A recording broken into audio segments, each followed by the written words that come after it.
Hola, muchas gracias al festival por invitarme a este encuentro virtual.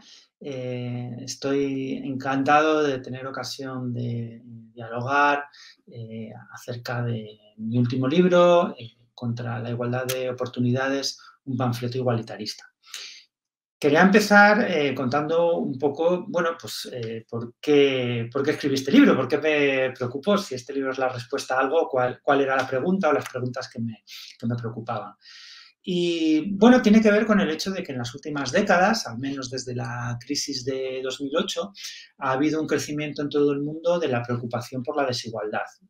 La desigualdad social era algo de lo que raramente hablábamos y que de repente ha empezado a copar las páginas de los periódicos, los minutos de los informativos, las redes sociales.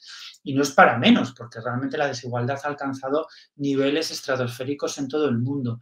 Por expresarlo en un único dato, hoy las 60 personas más ricas del mundo poseen tanta riqueza personal como la mitad más pobre de los habitantes del planeta. O sea que 60 plutócratas acumulan más riqueza que unos 3.500 millones de personas, ¿no? Es una auténtica barbaridad. Y además es que cada vez somos más conscientes de los terribles efectos sociales que tiene ya no solo la pobreza material, es decir, no tener para pagar la luz, para pagar la calefacción, no la pobreza material, sino la mera desigualdad. Es decir, que algunos tengan mucho más que otros, aunque los que menos tienen no se estén muriendo de hambre, hace nuestras sociedades mucho peores. Las sociedades con mayores diferencias de ingresos tienen, por ejemplo, menos esperanza de vida, peor salud, tienen mayores índices de mortalidad infantil, más enfermedades mentales, más consumo de drogas, más delincuencia, viven peor, ¿no? Como digo, yo creo que cada vez somos más conscientes de todos estos problemas, pero lo que a mí me llamaba la atención es cómo esta preocupación creciente y sostenida por la desigualdad no ha venido acompañada en la última década de una preocupación simétrica por la igualdad. Por la igualdad. O dicho de otra manera, ¿por qué nos está costando tanto poner en marcha políticas públicas ambiciosas que traten de remediar esta situación?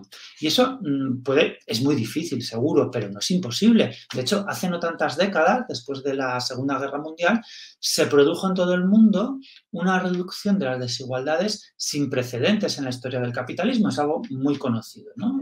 Se inició un periodo, después de la Segunda Guerra Mundial, en el que la idea de que había que limitar las desigualdades extremas, pues se volvió muy consensual. Es decir, que lo defendía tanto gente de izquierdas como gente de derechas, cada uno con sus matices, con su propia perspectiva acerca de esas políticas. Pero era una posición básicamente transversal.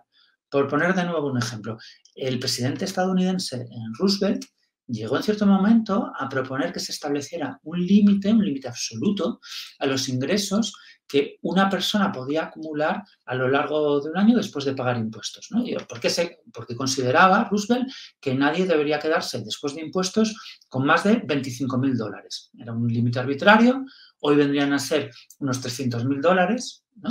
Pero era un límite. Y de hecho la mayoría de los estadounidenses apoyaban esta medida, es lo que nos decían las encuestas, pero Roosevelt no consiguió los apoyos políticos para instaurarla. Lo que sí hizo fue establecer impuestos del más del 90%, para los tramos más elevados de la renta. O sea, que a partir de cierto nivel de ingresos, de en torno a los $300.000, el Estado se quedaba con el 90% de cada dólar adicional que ganaras.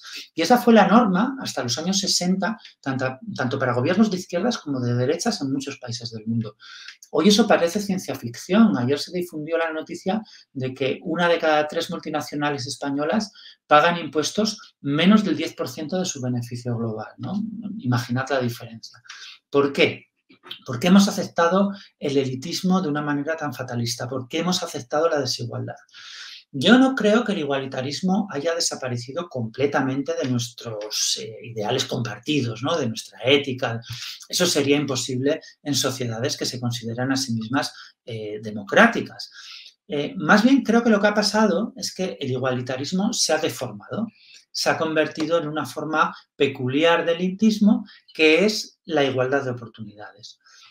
Porque, claro, pensadlo así, desde la perspectiva hoy dominante, ¿no? Lo que más o menos pensamos todo el mundo, la única igualdad que aceptamos, de la que hablamos y la que promovemos, es aquella que lo que hace es eliminar las barreras que distorsionan, que traban los mecanismos de gratificación del esfuerzo individual, ¿no? De forma tal que lo que hacemos al final es entender la igualdad como una especie de control antidoping, como una forma de vigilar que nadie haga trampa en la competición colectiva, en el mercado de trabajo, en la escuela, donde sea, ¿no?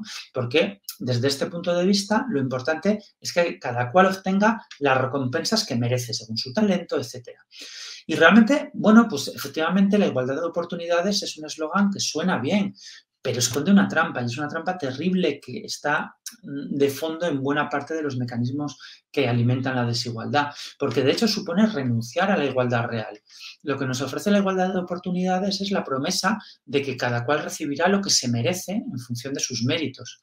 En primer lugar, sabemos que eso es falso, sabemos que las cosas no son así, sabemos que tanto el sistema educativo como el mercado de trabajo reproducen y amplían las desigualdades, no las limitan, las amplían.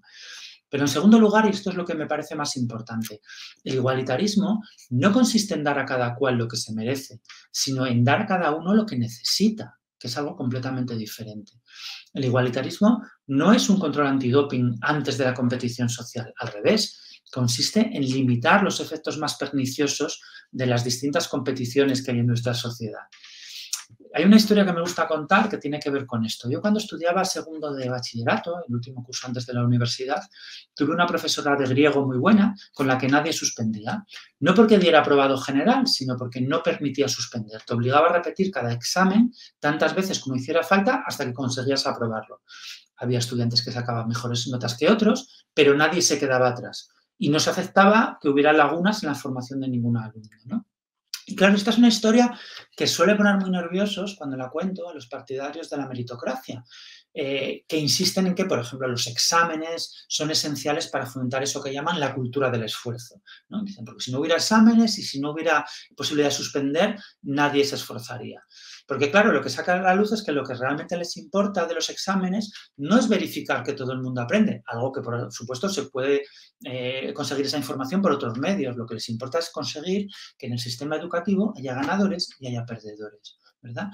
Por eso, más en general, desde el punto de vista igualitarista más profundo, esa idea tan habitual que manejamos tanto, ¿no?, del ascensor social, es una aberración, porque esa idea significa aceptar que alguien, la mayoría de hecho, se tiene que quedar abajo. Pero en una democracia no debería haber distintos pisos, no debería haber estamentos, no deberían hacer falta ascensores. El problema de la meritocracia es que al final siempre es una forma de justificar los privilegios de las élites, porque al final los ricos, los poderosos, siempre han defendido que ellos se merecían su posición. Nunca han dicho que es arbitraria, siempre dicen que la merecen por sus méritos, por su talento, por su inteligencia, por su fuerza, por su capacidad de liderazgo, por lo que sea, ¿no?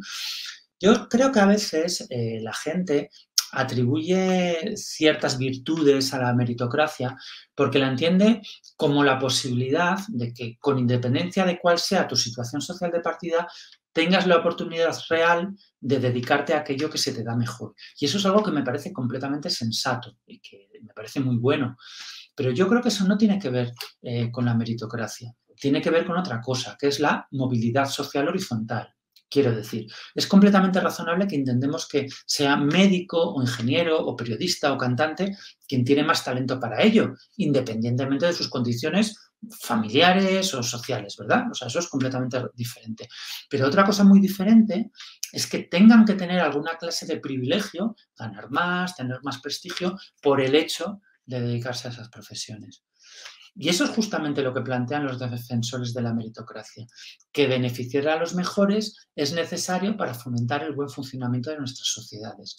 O sea, que hay que premiar a la gente para que desarrolle sus talentos, porque de otra manera ciertas personas, pues yo qué sé, los ingenieros, los médicos, no estarían dispuestos a esforzarse desarrollando habilidades que efectivamente son muy costosas y que no están al alcance de todo el mundo y que es verdad, hacen nuestra vida mejor. Si no dejamos que alguna gente gane mucho más, nadie se esforzará, nadie se arriesgará. A mí la verdad es que es un comentario que me resulta casi ofensivo, porque veo a mi alrededor a muchísima gente sin estudios o con salarios bajísimos que se esfuerza increíblemente para salir adelante, ¿no? Los trabajos peor pagados no son menos importantes y es algo que durante la pandemia estamos viendo con mucha claridad. Los trabajos de los transportistas, de los empleados de la limpieza, son esenciales. Y en cambio, durante el confinamiento nos arreglamos bastante bien sin los especuladores inmobiliarios, ¿no? No nos hicieron mucha falta, aunque ganan mucho dinero. Claro que el esfuerzo es importante, claro que sí. Pero yo creo que es absurdo pensar que la gente solo se esfuerza si obtiene una recompensa a cambio. Eso es propio en realidad de los niños malcriados, ¿no? A los que hay que estar todo el rato sobornando para que se porten bien, para que estudien. Los adultos razonables nos esforzamos cuando hacemos un trabajo con sentido, que entendemos que contribuye al bienestar de nuestra comunidad. El esfuerzo tiene que ver con la responsabilidad compartida, con la reciprocidad, ¿no? Es verdad que muchas veces cuando discuto estas cosas hay gente que se asusta y dice, no, es que no puede ser, no tiene ningún sentido que todos ganemos lo mismo, tiene que haber desigualdades salariales. Y yo suelo responder, bueno, vale, de acuerdo, pero ¿cuánto más? ¿Cuánto más deberían ganar los que más ganan respecto a los que menos ganan? ¿2 veces más? ¿3 veces más? ¿4 veces más? Cuando pregunto esto, casi nadie dice 100 veces más. Pero es que hay empresas, por ejemplo, del IBEX 35 en España, grandes empresas, en las que los directivos cobran 400 veces más que el salario medio de sus empleados. Si nos olvidamos de estas desigualdades extremas, pues reducir las desigualdades es menos dramático de lo que podría parecer, ¿no? Por ejemplo, hay estudios que dicen que en España la gente dedica el 40% de su salario a la vivienda. En el caso de los jóvenes, a veces dedican el 100% de su salario a la vivienda. Si tuviéramos políticas de vivienda pública o vivienda protegida que beneficiaran a la mayoría de la población, bueno, pues entonces la influencia del salario en nuestro bienestar sería menos importante. No tendríamos que estar tan preocupados por ganar más que los demás. En cambio, podríamos dedicar nuestros esfuerzos como sociedad a, por ejemplo, reducir la jornada laboral, ¿no? Trabajar menos días, menos horas para tener más tiempo libre. En general, la moraleja un poco de mi planteamiento es que la igualdad no debe ser entendida como un punto de partida, como un control antidoping, ¿no? Como igualdad de oportunidades. La igualdad debe ser entendida como un resultado, ¿no? En verdad, bueno, pues no somos exactamente iguales al nacer. La igualdad al nacer es un presupuesto jurídico, ¿no? Es un presupuesto que necesitamos para construir leyes justas. Pero la realidad es que somos bastante diferentes. Y la igualdad es más bien el fruto de la intervención política, de la intervención social, de la intervención cultural, ¿no? Es algo que tenemos que construir entre todos, entre toda la ciudadanía. La igualdad es una construcción de la democracia que tenemos que cultivar sistemáticamente. La igualdad es también una forma de vida, ¿verdad? Una forma de vida que asociamos precisamente con la democracia. Y bueno, esto es un poco lo que quería contaros hoy y lo que desarrollo en este libro, Contra la igualdad de oportunidades, un panfleto igualitarista. Y simplemente, pues, espero que os haya resultado interesante algo de lo que he resumido aquí rápidamente y os invitaría pues, a enviar a través de g.com las intervenciones, preguntas, interpelaciones, críticas que se os ocurran y que me encantará pues, responder en la medida de mis posibilidades.